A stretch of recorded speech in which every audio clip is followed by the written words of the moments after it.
L'ONG Elaïs, en partenariat avec l'ANED, a organisé du mercredi 8 au 9 avril 2026 un atelier de renforcement des capacités axé sur les principes fondamentaux des droits humains, des outils de plaidoyer ainsi que les mécanismes de protection. Ces assises se sont tenues au centre d'accueil et des formations du quartier Golf Maïcha dans la commune annexe à Lubumbashi. Elles ont réuni les leaders communautaires des communes de Rouachi et annexes, bénéficiaires directs de cette formation, dans le but de renforcer leurs compétences pour mieux défendre et promouvoir les droits humains dans leur milieux respectifs.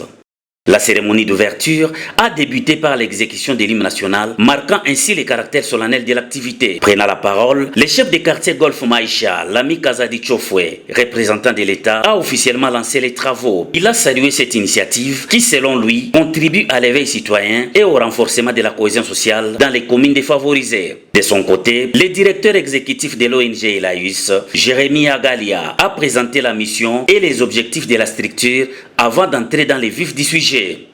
La formation a ensuite été assurée par Jérôme Massango qui a entretenu les participants sur les notions clés des droits humains, les techniques de plaidoyer et les mécanismes de protection accessibles aux communautés.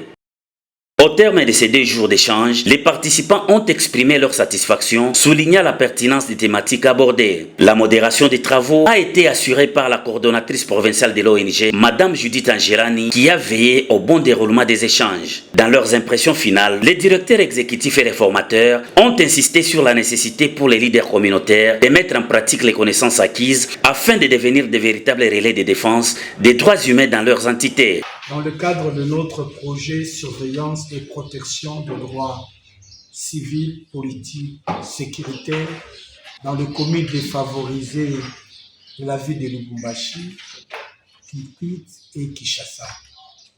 Ce projet est appuyé par NED, une structure américaine. Le souci était celui juste d'outiller les acteurs des droits de l'homme, outiller les acteurs des droits de l'homme, donc les pousser à comprendre d'abord la connaissance des droits de l'homme.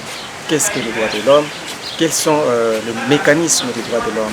Quels sont les outils, l'application et les cadres juridiques même des droits de l'homme? Après cette compréhension, les acteurs des droits de l'homme peuvent avoir aussi le courage de défendre les droits de l'homme. Cet atelier s'inscrit dans une dynamique de promotion des droits humains dans les villes de Lubumbashi, Kikwit et Kinshasa, en mettant un accent particulier sur les zones les plus vulnérables.